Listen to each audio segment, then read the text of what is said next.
Hey guys, so this is the, I believe the sixth of this one here for biomechanics with resistance exercises. I wanted to just bottom line everything. So this is the holy grail, right? Right here, right here. So bottom line of all of this stuff, muscle tension overload. So if you don't remember anything of this, which who cares, right? If you don't remember any of this, but muscle tension and overload. So what is muscle tension, right? Just the amount of contraction that you create during a whole workout.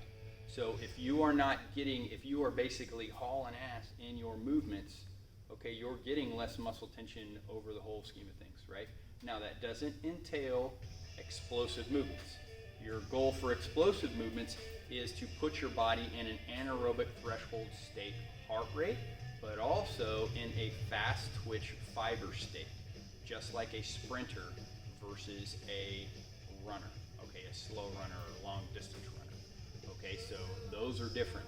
But in general, if you are not putting enough muscle tension, so let's say every now and then you're doing 1 second negatives, 1 second positives, it's going to take you longer to actually get what you want, even though, you know, your body wants to be like, oh dude, don't make me do a 3-1-1 tempo, please. It's still going to be a lot more beneficial. Now, overload, progressive overload. That means slowly incorporating a level of difficulty. That level of difficulty could be just fatigue in general, so that in itself could be considered an overload. Another overload could just be you incorporating, let's say, even body weight equipment. Progressive overload could be how you manipulate your body to make the exercise harder. So we talked at one point about doing your push-ups, where you bring your push-ups up. That in itself is a form of progressive overload, right? So you could do a mix of progressive overload where you basically do regular push-ups first, then put your feet up on a box, and then do your second set of push-ups. Then on your third set of push-ups, do a 3-1-1 tempo. That will kick you in the boo-boo, you do that, right? And that's 3 variations of progressive overload that you just did. Now, if you were doing free weights and you're doing a progressive overload, so we're not talking about adding 10 pounds on each side and doing a 20-pound increment progressive overload. I'm sorry, but that is not truly considered progressive overload. If you're doing that, you need to basically, your first set should have been a lot heavier if you're able to go 20 pounds for every single one of them.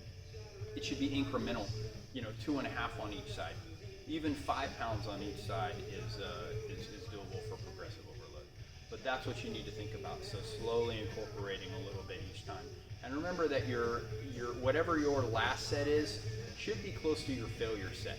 And that means that, if you were asked to do, let's say, a 3x10 scenario of sets to reps, that your heaviest is your third, and you're trying to go beyond the 10 that was asked of you.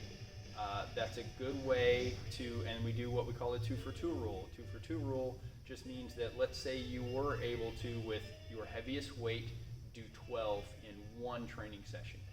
The same exercise. So you were asked 3x10, you did 3x12. So you did 2 extra reps for one particular training scenario. Don't assume that you're stronger, right?